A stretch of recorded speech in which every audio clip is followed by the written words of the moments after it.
Oke, kalau kemarin-kemarin udah banyak mobil yang udah tua-tua, udah mobil yang aneh-aneh. Kita sekarang kembali ke mobil yang biasa kalian temui di jalanan. Inilah Jazz GK5 RS tahun 2014. Ya, buat eksterior kalian udah sering lihat lah ya, pasti di jalanan udah banyak lah ini mobil. Cuman mobil ini dilengkapi dengan sedikit modifikasi bapak-bapak. Di situ juga ada. Cuman yang ini nggak ada karena kena kayu di jalan tol. Jadi yang punya bawa barang mobilnya gitu ya, mohon dicek. Makasih. Ya ginilah depannya, lampunya udah proyektor LED. Walaupun lampu high beamnya masih halogen biasa. Di sini ada, bukan DRL ini, lampu senja dan ada fog lamp juga yang tipe RS. Ada base-nya racing. Ya mesinnya ya kalian juga udah tahu lah ya. Aduh bentar, mana ini? Aduh susah. Nah, 1500 cc, iVTEC L15, tenaga 120 PS dengan torsi 145 Nm. Kencang loh ini dibandingkan kendaraan di sekelasnya ya, tenaganya besar ini. Oke, kita lanjut ke bagian samping. Nah, di bagian samping ada pelek yang Honda Indonesia labil ya. Ini pelek pertama dia pakai ini. Facelift abis itu diganti velgnya. Facelift kedua balik lagi ke sini coba. Iya, labil. Oke, lanjut ada sand spion. Ini tambahan. Ada side skirt buat yang RS dan keyless juga. Ya, ini modifikasi bapak-bapak lagi. Balik ke belakang masih tromol sayangnya belakangnya, padahal di generasi sebelum ini GL8 tuh udah cakram, kalah sama Yaris. Kita pindah ke sisi belakang, dia udah ada spoiler yang RS, ada defogger juga. Ya sisanya ya kalian juga udah sering lihat lah ya, ini lampunya LED, yang ini nggak ada apa-apanya, mati. Sen sama mundunya tapi masih bohlam.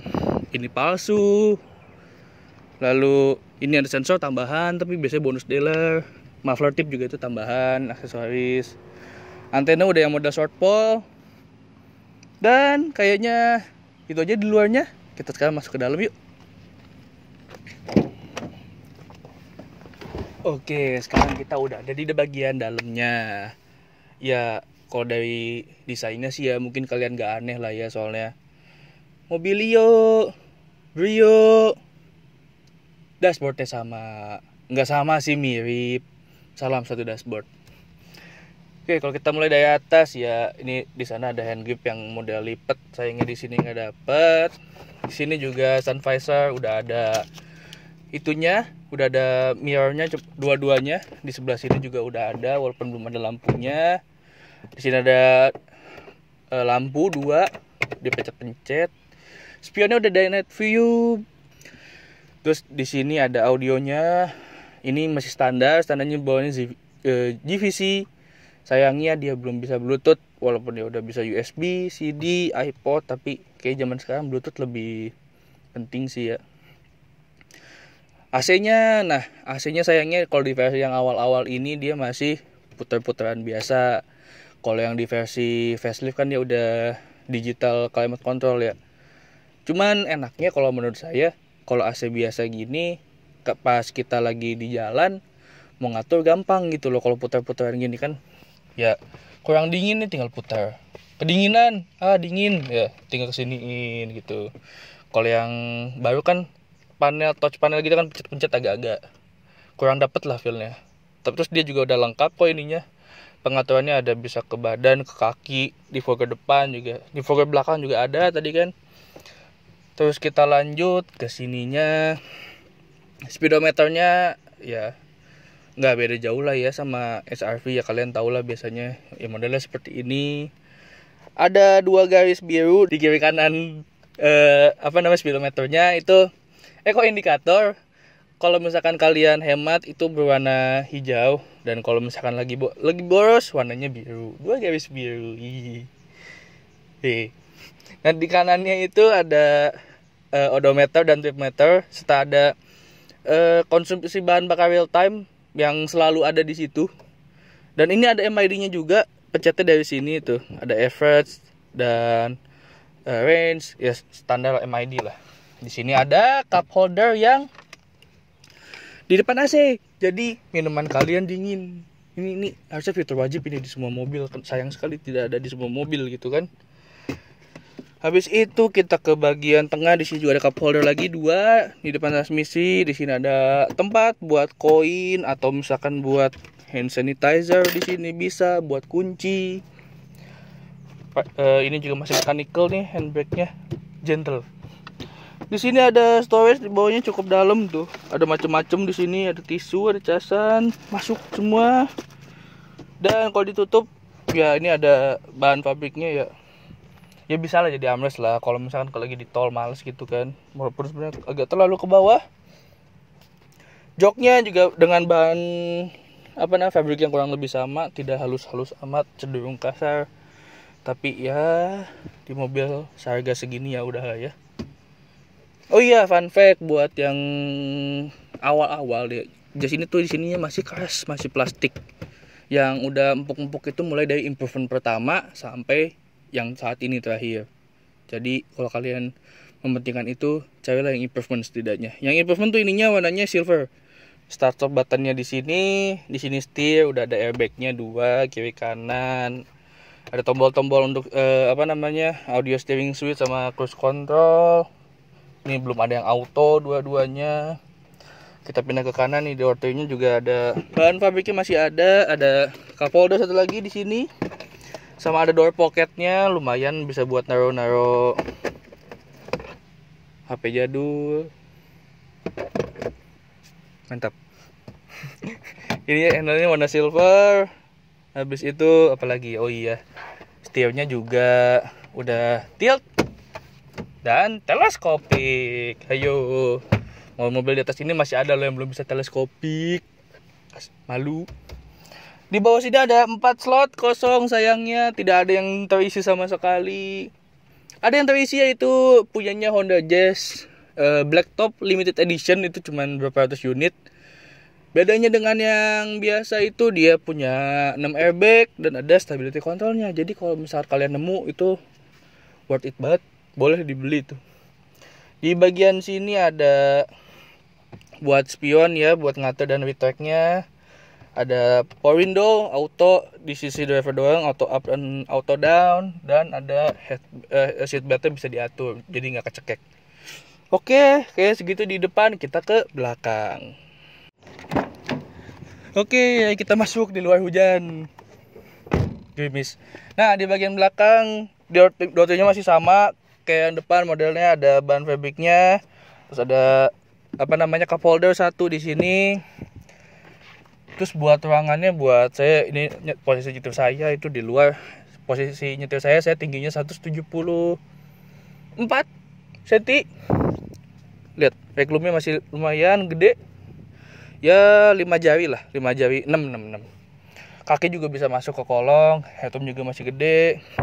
Ada headrest di belakang walaupun dia modelnya kurang enak ya, tipis dan keras gitu. Nah di tengah juga sayangnya tidak ada headrest, tidak ada handrest juga.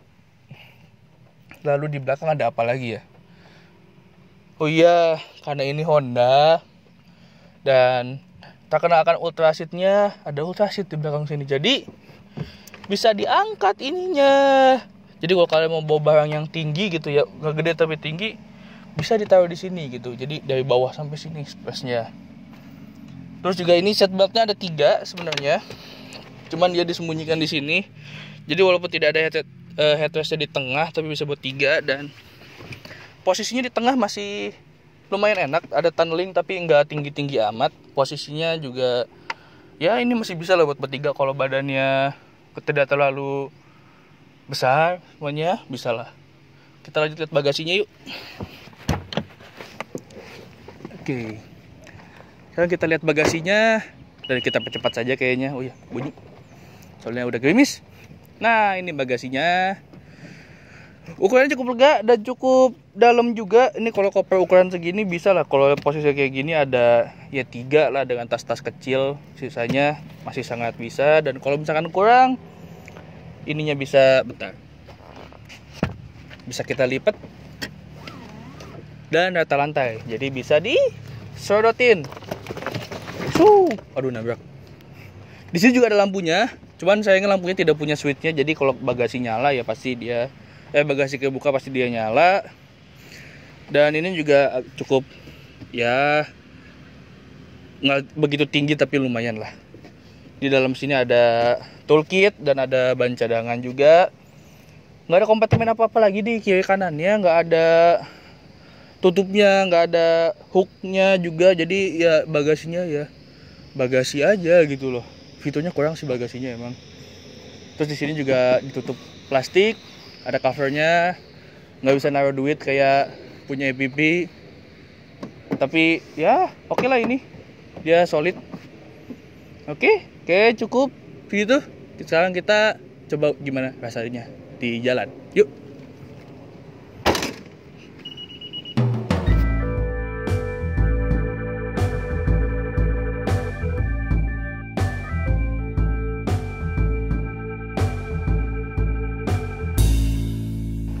Oke, sekarang kita udah ada di dalam. Dan gimana rasanya mobil ini? Pertama, mumpung jalannya jelek suspensi. Tuh, bentar. Iya. Ya, kalau buat suspensinya Jazz GK ini empuk ya. Dia itu nggak keras sama sekali. Nggak sama sekali juga sih, tapi ya nggak keras. Dia empuk. Kalau berdasarkan apa yang saya dengar sih ya, bahkan Jazz ini tuh lebih empuk dibandingkan dengan generasi sebelumnya, yaitu Jazz GE. Radius putarnya juga tuh kecil kok, nggak sebesar Yaris Lele yang emang itu kegedean banget untuk mobil sekecil itu gitu kan. Empuk, cuman ya dengan empuknya itu tentu ada konsekuensi lah ya, terutama di bagian handling. Jadi handlingnya emang ya cepat kerasa lah, bukan bukan handling sesuatu yang sporty gitu. Body rollnya kerasa, walaupun ya sebenarnya masih dalam batas yang wajar. Dan kalau misalkan dipakai di kecepatan yang cukup tinggi pun gitu masih cukup stabil, nggak yang melayang gimana, enggak. Oh iya, buat dari segi posisi mengemudi juga, karena tadi seperti yang saya bilang setirnya bisa dan teleskopik. Joknya juga dia ada head adjusternya, walaupun pas dia rendah ya tidak serendah-rendah amat itu, cuman oke lah. Ini saya rendah, tinggi saya 174. Di posisi yang terendah headroomnya gede tuh, bisa secongkal gitu. Dashboardnya juga buat pandangan dia tidak terlalu tinggi, cuman dia tuh dashboardnya kesannya panjang waktu itu ke depan, jadi agak jauh gitu ke depan tuh.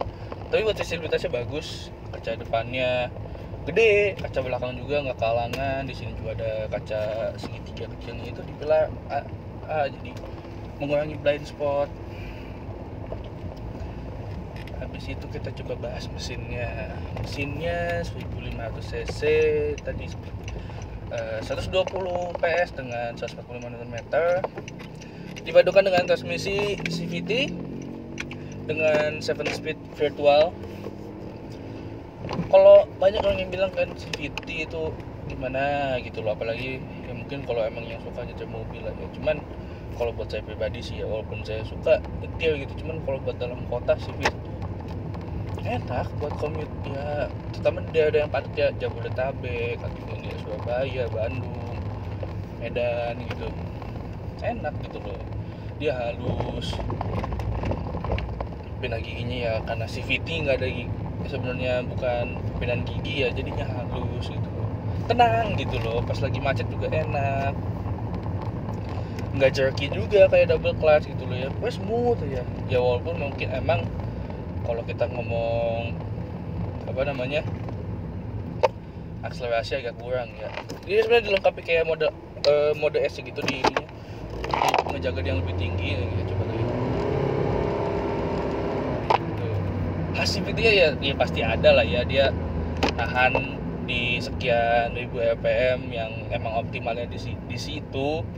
Sebenarnya bukan hal yang buruk gitu, kayak ya kan emang tenaga puncaknya di situ, cuman ya emang sensasinya kurang aja gitu. Dia juga ada pedal shiftnya, ini sangat berguna kalau misalkan mau downshift gitu loh, mau nyusul atau lagi di turunan. Lalu kita lanjut mungkin ke audio ya. Audionya ini dia speakernya ada 6, 4 di pintu masing-masing pintu sama 2 tweeter di ujung dashboard. Suaranya sih ya dibilang bagus, enggak standar lah ya. Bahkan menurut saya pribadi ya, dibandingkan suara dari sound systemnya EPV kemarin masih lebih enak EPV loh daripada dibanding ini. Itu kayak apa ya, kayak blend aja gitu loh, ada ya nggak jelek juga, cuman ya udah standar, kurang ada yang menonjol lah gitu, bassnya biasa aja, treble-nya juga gitu biasalah, pokoknya standar ya, cuman cukup lah buat menemani kalian sehari-hari jalan-jalan di macet. Kita dengerin coba deh ya. Nah ya, takut pilih. Tapi ya oke lah, standar, cukup. Tapi terus konsumsi bahan bakarnya gimana? Buat dalam kota selama saya pakai mobil ini kurang lebih udah berapa tahun ya? Udah 6 ya. 6. Dalam kota itu bisa sekitar 12-13an tergantung seberapa macet dan gimana bawanya. Kalau kakinya sarjana S1 kan lancar lah, itu irit lah. Kalau misalnya kakinya emang bolos-bolosan mulu, sekolah cuma sampai gerbang doang, ya bisa hanya sampai 11 kalau seboros itu. Buat luar kota itu bisa diangkat 17-18an. Akselerasi 0 sampai 100-nya ya kami belum pernah ngetes ya, karena kami belum punya alatnya. Cuman kalau saya nggak salah baca dari tabloid lain yang sudah melakukan pengetesan, 0 sampai 100-nya segini. Jadi tolong ya. Saya lupa. Sorry. Oke. Terus jadi gimana kesimpulannya buat mobil ini? Kalau menurut saya sih ya, dengan harga yang bekas itu mungkin sekarang tuh di 160 170 kali ya. Editor kalau salah mungkin tolong dibantu dengan untuk tahun yang sama. Kalau menurut saya sih ya, kalau buat saya pribadi bukan pilihan pertama sih ya. Cuman kalau misalkan emang kalian nyari mobil buat dari poin A ke poin B yang nyaman dipakai dengan perawatan yang tidak begitu susah juga, karena ya Honda gitu loh, merek yang ya cukup terkenal, salah satu merek yang besar di Indonesia, bengkelnya ada di mana-mana, aman gitu, dan after sales-nya juga ya menjamin lah gitu, masih ada soalnya Hondanya sampai sekarang pun, dan resale value-nya juga masih terjaga gitu. Cocok sih buat kalian kalau misalkan kalian cuman consider itu gitu loh sebagai kendaraan. Cuman kalau misalkan mungkin kalian nyari yang banyak fiturnya atau mungkin yang handlingnya oke banget, ini mobil ya enggak sih ya, karena ya emang ya all arounder lah ya, bisa dibilang emang buat mobil buat dari poin A ke B tuh ya enak gitu loh. Cuman ya udah gitu loh, nothing special. Oh ya, ngomongin tadi perawatan, sebenarnya kalau buat perawatan di bengkel resmi ya, terakhir saya ke bengkel resmi itu di sekitar kilometer 70.000 ya. 70 itu kalau misalkan ganti oli gitu-gitu, ganti oli mesin, filter segala macem, nggak aneh-aneh tuh ya di sekitar 1 jutaan. Dan kalau misalkan ada spare part yang harus diganti, terutama slow moving ya, emang ya mungkin kalian udah tahu sendiri Honda emang agak-agak pricey. Tapi kalau buat fast movingnya ya nggak semahal itu. Dan kalau misalkan kalian mau mencari alternatifnya ya, atau mau KW-nya juga banyak tersedia di pasaran. Jadi kalau misalkan budget lagi tipis, nggak usah khawatir. Dan selanjutnya saya perawatan di bengkel biasa sih ya. Ya kalau misalkan kayak ganti oli mungkin habis sekitar 700-600an buat olinya aja gitu. Oke, mungkin sekian untuk review kali ini. Thank you udah nonton. Jangan lupa nonton video-video yang lainnya juga. Kalau ada saran dan kritik bisa disampaikan di kolom komen di bawah untuk kami ke depannya lebih baik. Oke, see you guys. Tetap jaga kesehatan, pakai masker kalau keluar. Ini karena lagi di mobil sendiri dan buat video. Pakai masker, jaga protokol kesehatan. Oke, stay safe. Goodbye.